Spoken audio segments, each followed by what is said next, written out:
아이디어에 AI를 더해서 사업 기획서, 제안서, 프로토타입을 만들어가는 IDA 플러스. 요즘 정말 많이 궁금해하시죠? AI로 진짜 PPT 원클릭으로 만들 수 있을까? 오늘 영상의 핵심은 바로 이겁니다. PPT를 잘 만들고 싶다면 AI에게 이렇게 시키시면 안 돼요. 사업 기획서 PPT 만들어줘. 제안서 한 번에 만들어줘. 이렇게 말하면 어떻게 될까요?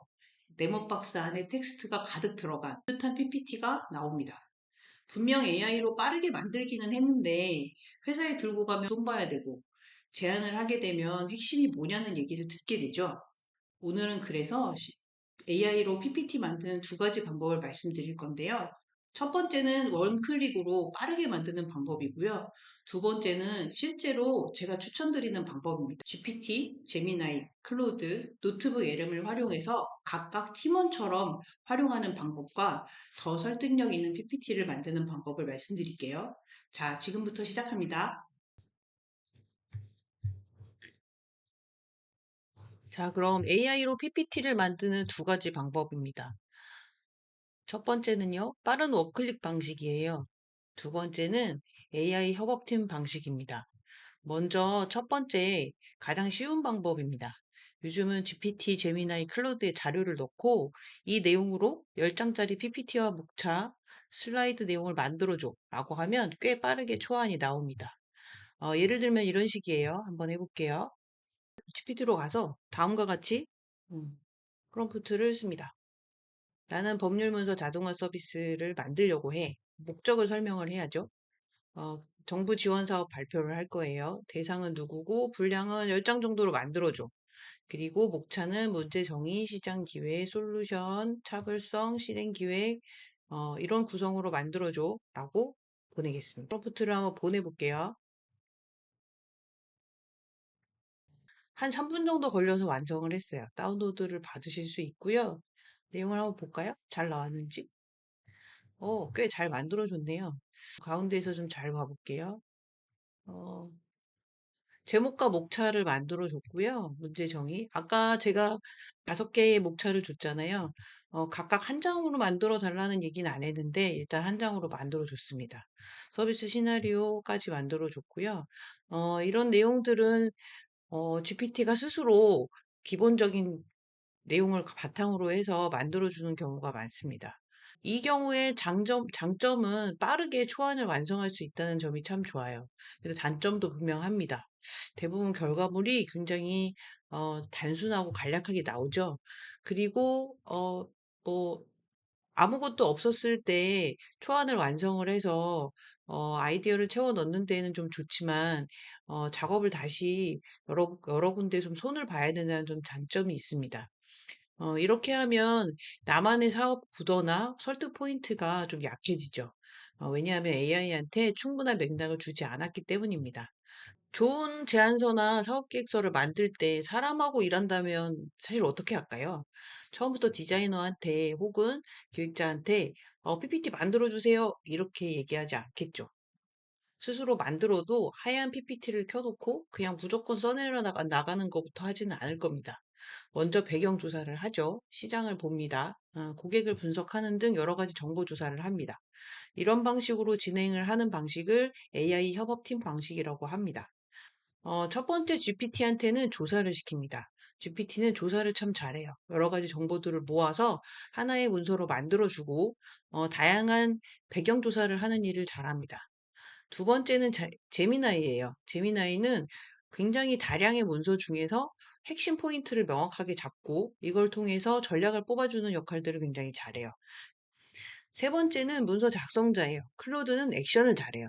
그래서 실제로 문서를 작성을 하고 문서를 만들어주고 계획에 따라서 실행하는 역할들을 잘해줍니다. 그래서 클로드에게 문서 작성을 시키죠. 그 다음에 시각 자료는 노트북 LM을 사용해서 시각 자료를 만들어 주게 합니다. 일러스트라든지 다이어그램이라든지 이해를 쉽게 도울 수 있는 여러 가지 아이콘이나 이런 것들을 노트북 LM이 잘 만들어 줘요. 그럼 요 두 번째 방식을 한번 보여드릴게요. 자, 먼저 조사원인 GPT를 열고서 조사를 시켜볼게요. 프롬프트를 다음과 같이 입력을 해볼게요. 나는 법률문서 자동화 서비스라는 사업 계획서를 만들려고 해.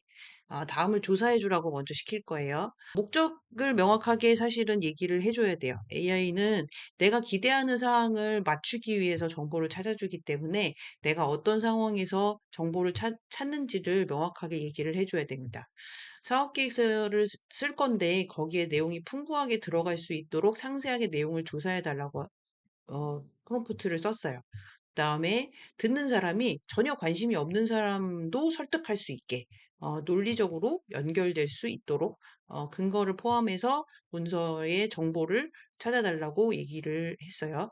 그다음에 표로 요약을 하면 다른 AI가 참고하기가 좀 쉽지 않겠죠? 너무 정보가 잘리고 문장이 잘려서 참고하게 하기 위해서는 설명 문체가 좋습니다. 그래서 이렇게 설명해줘라고 보낼 거예요. 자, 프롬프트를 실행해 보겠습니다.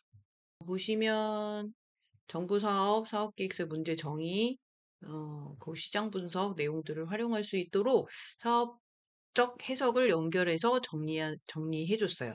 그래서 기초조사, 뭐 현황 분석, 음, 설명 문구로 잘 정리를 해줬죠. 여러 정보들을 조사를 해서 보시는 것처럼 이렇게 소스도 표시를 해줬어요. 이렇게 해주면 각 소스를 찾아서 들어갈 수도 있고요. 보시면 최근 시장의 변화라든지 이런 부분들을 잘 조사를 해줬습니다. 조사하는 자료들 중에서 참고가 많이 되는 부분이 바로 벤치마킹이에요. GPT가 벤치마킹을 굉장히 잘해주는데요. 이런 원래 예전 같으면 AI가 없을 때에는 벤치마킹을 하는 데만 해도 한 일주일 정도가 걸렸죠. 그리고 빠뜨리는 정보들이 많이 있을 수 있었고, 벤치마킹을 할 때 모르면 또 벤치마킹을 할 수가 없잖아요. 그럼 어떤 서비스가 있는지부터 찾기가 참 어려웠는데 AI를 활용해서 이렇게 벤치마킹을 잘 찾아서 내가 하고자 하는 사업과 비교를 잘 해줄 수 있어요. 보시는 것처럼 차이도 분석을 해줍니다. 이런 서비스는 이런 면이 있는데 내 서비스는 이런 면이 있다. 이렇게 비교를 해서 차별화 포인트를 찾아주는 면도 해주고 있어요. 결과가 이렇게 나오면요. 도큐멘트 파일로 저장할 수도 있는데요. 그 다른 팀원인 다른 AI가 참조를 해야 하니까 MD 파일로 저장해 달라고 할게요. MD 파일이라고 하는 거는 별건 아니에요. 그냥 텍스트 위주로 되어 있는 파일인데 AI가 잘 알아들을 수 있게끔 만들어진 문서입니다. MD 파일로 저장해줘. 이렇게 지시를 할게요. 네. 이렇게 기초조사점 파일이 나왔어요. 조금 이름 이상하게 나오는데요. 한번 열어볼게요. 네. 네. 이렇게, 쭉 정리를 해줬습니다. 이걸 다운로드를 받을게요. 네. 다음은 제미나이입니다. 제미나이에게 어, 이제 전략을 뽑아달라고 할 거예요. 다음과 같이 프롬프트를 쓸게요. 그 내용을 바탕으로 사업계획서의 핵심 전략을 도출해주라고 할 거예요. 첨부 문서를 좀 넣어보려고 해요. 첨부 문서를 바탕으로 나의 서비스 핵심 전략을 도출해줘. 타겟 고객이 강하게 느낄 페인 포인트, 핵심 정체성, 그 다음에 고객 니즈. 이거를 세 개로 뽑아달라고 할 거예요. 그 다음에 서비스 내용 중 강점 및 차별화 포인트, 밸류 프로포지션을 해달라고 할 겁니다. 유사한 니즈를 해결해 줄 수 있는 포인트를 잡아달라고 할게요. 파일을 네, 다운로드 받은 파일을 첨부를 할 거예요. 보시면 문서 자료에서 기초조사. 이렇게 첨부를 할 거고요. 그리고 제미나이는 제 서비스가 어떤 서비스인지 모르니까 서비스 설명을 간략히 한 서비스 설명 파일도 첨부를 해줄 거예요. 네. 이거는 제가 워드로 만들었거든요. 이건 사람이 쓴 거니까 간략하게 서비스 소개 내용, 그 다음에 어떤 기능이나 서비스 내용이 있는지를 정리를 해서, 제미나이가 알아들을 수 있게 이렇게 정리를 했습니다. 사고 모델은, 음, 3.5는 조금 너무 낮고요. 프로 모델이 좋은데요. 유료 서비스이기는 해요. 근데 문서를 작성하기에는 3.5보다 사고 모델 이상 서비스를 사용하시는 게 사실은 좋습니다. 프롬프트를 한번 실행을 해볼게요. 그래서 페인 포인트 제미나이가 역시 포인트를 참 잘 잡는 것 같아요. 그래서 이런 문구도 참 좋고요. 우체통은 디지털 소송으로 바뀌었는데 편지의 내용은 여전히 있을 수가 없다. 이런 내용도 참 좋네요.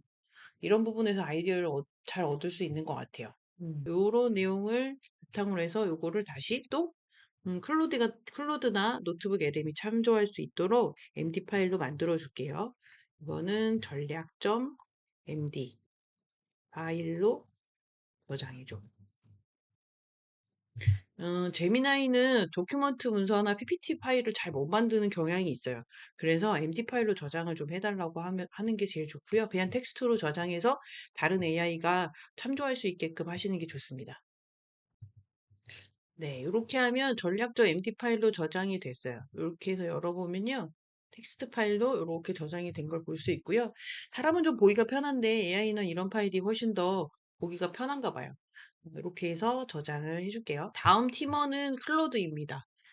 클로드는요, 액션을 잘하는 강점을 갖고 있으니 이 친구한테 PPT를 만들어 달라고 할 거예요. 보시면 클로드 메인이 조금 바뀌었어요. 최근에. 어, 그 전에는 코워크가 있었는데요. 채팅과 협업으로 이렇게 바뀌었습니다. 채팅은 저희가 채팅 방식으로 클로드랑 일을 하는 방식이고요. 협업은 그 전에 코워크라고 해서 폴더를 지정해 놓고 지침을 준 다음에 여기에 맞는 일을 하는 거에 좀 포커스가 맞춰지는 모드예요. 저는 이 협업 모드를 활용을 해서 프로젝트를 생성을 해서 많이 작업을 합니다. 그렇게 하면 폴더도 정확하게 지정할 수가 있고 다른 폴더를 건드리지 않으면서 해당하는 폴더에 있는 내용들을 다 참조하면서 작업을 하거든요. 새 프로젝트를 한번 만들어 볼게요. 자, 사업계획서, 대편 문서,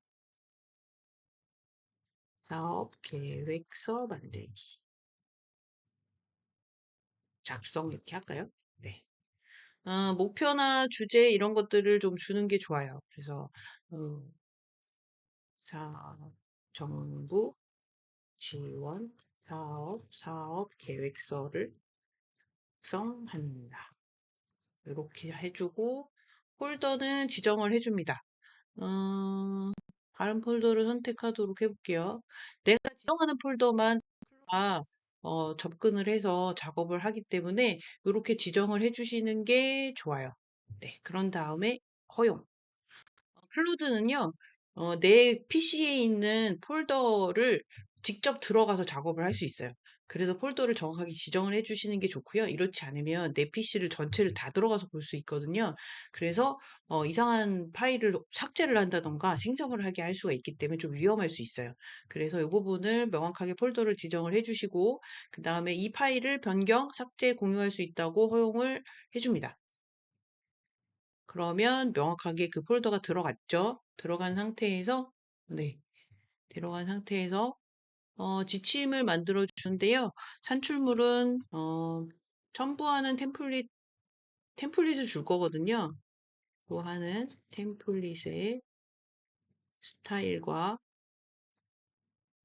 폰트를 지켜줘 라고 할 겁니다. 여기에 파일을 드롭해서 이렇게 지정을 해줄 겁니다. 이렇게 하면 템플릿 지정이 될 거고요. 물론 그 폴더를 아까 지정을 해줬으니까 그 템플릿을 사용해서 파워포인트를 만들어줘 하면은 이 친구가 거기에 맞춰서 파워포인트를 만들어주긴 할 거예요. 근데 명확하게 스타일 템플릿이 이런 거라는 거를 지정해주면 더 정확하게 일을 수행할 수 있겠죠. 그렇게 해서 이렇게 지정을 해주면 앞으로 여기서 만드는 모든 문서나 이런 것들은 이 지침을 따라서 수행을 하게 될 거예요. 다음과 같이 프롬프트를 한번 줘볼게요. 그래서 기초조사 MD 문서와 대신 파일의 명은 명확하게 주셔야 돼요. 그 다음에 전략 MD 문서를 바탕으로 다음과 같은 목차로 PPT 문서를 만들어줘. 명확하게 쓰셔야 되고요. 누군지 얘기해 주는 게 어떤 그 페르소나를 갖는지를 얘기해 주시는 게 좋아요. 너는 이 사업의 대표자고 이 문서를 보는 사람들은 투자자, 정부 지원, 심사위원들이야. 그래서 투자 동기를 불러일으킬 수 있도록 만들어줘. 이것도 중요해요. 한 번에 하나씩 스텝 바이 스텝으로 일을 시키는 게 좋습니다. 단계별로 만들 거야. 이렇게 얘기를 합니다. 그래서 대상 목적, 문장 톤 이런 것도 얘기를 해주고 앞으로 내가 만들 문서의 전체를 얘기해 주기도 하지만 지금은 배경만 만들 거야. 이렇게 얘기를 해주면 좋습니다. 그리고 첨부하는 내편 문서 아까 템플릿 파일 줬죠? 그 템플릿 파일이 폴더에 있는 이렇게 쓸까요?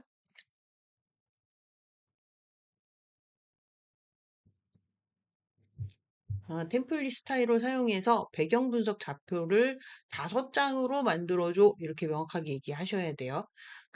그렇지 않으면 이 클로드가 일을 너무 잘해서 막 10장씩 만드는 경우들이 많이 있습니다. 그다음에 목차별로 한 장씩 만들어주고 브랜드 컬러를 지정해 주시는 게 좋아요. 물론 내 템플릿에 있는 컬러를 사용하기는 하는데요. 거기에 여러 컬러가 섞여 있을 수 있잖아요. 그래서 주된 컬러를 명확하게 딱 주시면 그 톤에 맞춰서 파워포인트가 나옵니다. 그리고 그 컬러도 뭐 파란색 이렇게 주실 수도 있지만 명확하게 일관성을 가지기 위해선 컬러 코드를 집어넣어 주시는 게 사실은 제일 좋습니다. 이렇게 하고 다음 목차는 만들지 말고 나한테 승인을 받아줘. 이렇게 얘기를 하면 그 다음 진행을 안 하게 할 수 있어요. 모델은 4.8 이상으로 하시는 게 좋고요. 요번에 페블5가 나왔는데 이게 크레딧을 굉장히 많이 사용하더라고요. 그래서 일단 오퍼스 4.8로 진행을 한번 해볼게요. 클로드가 일하는 동안에 템플릿을 어떤 걸 줬는지 한번 보여드릴게요. 이렇게 해서 만들어줬네요. 4장, 5장의 템플릿. 스타일을 가지고 하나, 둘, 셋, 넷, 5장을 만들어줬어요. 현황 분석, 마켓 쉬프트, 어, 우리가 뭘 서비스 하는지 이렇게 만들었어요. 파워포인트 한번 열어볼게요. 처음에 리얼리티 현황 분석을 했죠. 어, 제목 부분, 그 다음에 거버닝 메시지 부분, 제목, 요런, 텍스트와 폰트, 그 다음에 요런 스타일까지도, 제가 템플릿을 맞춰서 하라고 했었던 그 템플릿을 그대로 잘 지켜서 해줬어요. 거의 손댈 필요가 거의 없는 문서가 사실 나왔습니다. 내용만 손보면 되겠네요. 사실은 시각적인 자료가 표현이 안 됐고 다 텍스트로 되어 있으니까 조금 직관적으로 전달이 좀 안 되는 경향이 있잖아요. 그래서 다음은 노트북 엘리멘트에 다이어그램이나 일러스트를 그려달라고 할 거예요. 아까 만들었던 파워포인트가 있었죠? 그 부분을 업로드를 하겠습니다. 그러면 노트북 LM이 이 문서를 분석을 해줘요. 그래서 분석을 한 내용을 바탕으로 어, 간단하게 소스를 만들어 줍니다. 내용 분석을 해서 요약을 해주고요. 요약된 내용에서 법률적 뭐 이런 질문들도 해줍니다. 추가를 해서 이 부분을 소스로 등록을 해줄 수도 있고요. 이 소스를 활용을 해서 슬라이드 자료를 만들어 볼 거예요. 그래서 슬라이드 자료를 클릭을 하시고 여기서 맞춤 설정을 합니다. 기본 길이, 기본 값을 소스는 한 개만 일단 해볼게요. 그렇게 하고 어, 요렇게 프롬프트를 넣어볼게요. 인포그래픽과 간단하게 이해하기 쉬운 다이어그램을 추가해서 한 장씩 총 5장을 만들었죠? 네, 5장을 만들었습니다. 총 5장을 만들어줘. 완전 흰색 바탕에 브랜드 컬러는 요거를 사용해줘. 이번에도 똑같이 명확하게 브랜드 컬러를 사용해달라고 코드 값을 집어넣어 줄게요. 이렇게 해서 생성을 누릅니다. 자료가 나왔네요. 처음에 나온 게 있었는데요. 좀 과하게 나온 것 같아서 한 번 더 시켰어요. 기존에 만들었던 파워포인트랑 접목 작업을 좀 해야 되니까 파워포인트로 다운로드를 해볼게요. 노트북 LM은 파워포인트 로 다운로드를 해서 저장을 할 수는 있는데요. 텍스트가 편집할 수 있게 잘 안 나와요. 그래서 기존에 클로드한테 만들었던 자료에다가 시각 자료를 이제 편집을 해갖고 넣는 방식으로 하시는 게 좋습니다. 요 결과물을 한번 볼게요. 이렇게 해서 다운로드 받은 문서를 받았어요. 여기서 쓸만한 시각 자료만 좀 잘라서 붙이는 방식을 많이 사용하는데요. 여기 보시면 이런 자료는 괜찮은 것 같아요. 그래서 기존 자료에서 그런 것들을 이렇게 잘라서 이렇게 해서 시각 자료를 가지고 와서 좀 편집을 한 파일을 보여드릴게요. 네, 보시는 것처럼 이렇게 일러스트 갖고 왔고요. 요 그래프나 이런 부분도 직접 그릴 수 있기는 한데 좀 깔끔하게 이미지로 처리된 걸 갖고 오니까 좀 깔끔해졌죠? 그리고 보시는 것처럼 이런 아이콘들이나 이런 거를 좀 배치를 해서 조금 시각적으로 좀 전달이 직관적으로 될 수 있게 이렇게 수정을 했습니다. 이렇게 하시면서 두 개의 파일들을 보면서 서로 잘된 점을 서로 머지하면서 이제 사람이 실제적인 내용과 그다음에 시각적인 내용들, 그다음에 전체적인 내용들을 좀 수정을 해 놓은 작업들을 진행하시면 됩니다. 마지막으로 정리를 한번 해 볼게요. 최적의 워크플로우, 이 AI로 PPT를 제작하기 위한 최적의 워크플로우입니다. 첫 번째, GPT로 배경 조사와 시장 환경, 그다음에 고객 문제를 수집을 합니다. 그다음에 제미나이로 제안 전략과 스토리라인을 뽑는 거예요.